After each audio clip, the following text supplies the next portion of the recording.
So we're down here on vacation at Surf City, Long Beach Island, and I thought I'd make a short video to show how to use this little Z-Match tuner. This is the ZM-2 from Emtech. I built about 10 years ago, and really works great for operating QRP into non-resonant antennas. So let's take a look at how you operate it. I'll usually start by presetting the two capacitors to their mid-scale positions. The ground link control, I usually switch it over to ground when I'm using a coax fed antenna, and I'll leave it open usually when driving a balance feed antenna, so we'll leave that over there. Now the additional capacitance to add 500 picofarads or 250 puff will depend on the antenna, and we'll play with that as we need to. There's a tune and operate control, we'll talk about that in a moment, so we'll leave that in operate as we start. And so to get started here, I'll switch the rig to AM. This AM I've found is a good way to listen to the noise floor to kind of get the tuner basically started or set up in the right position. Now what I'll do is just adjust the capacitors to try to maximize the received noise level.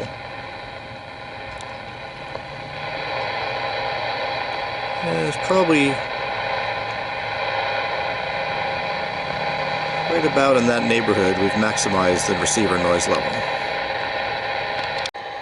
Now if, when you were adjusting them, you really had to go to the maximum extremes of one of the capacitors, you might find that adding an additional 250 or 500 puff might be necessary.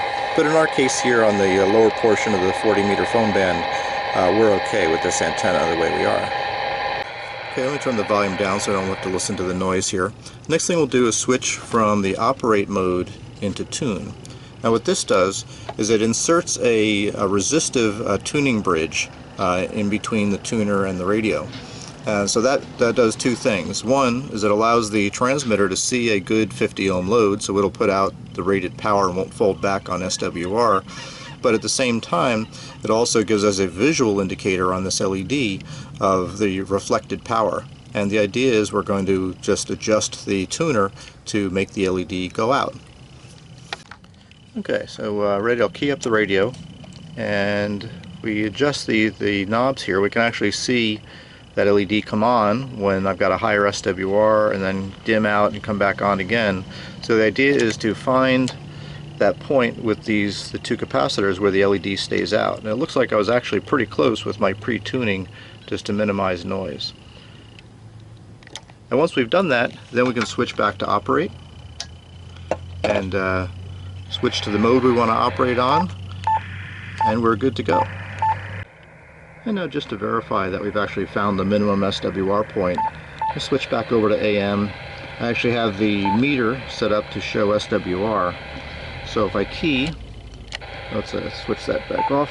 If I key, I don't see any meter indication, but if I adjust my knobs, I am seeing the SWR pop up. So we were successful in finding the minimum SWR using that tuning method.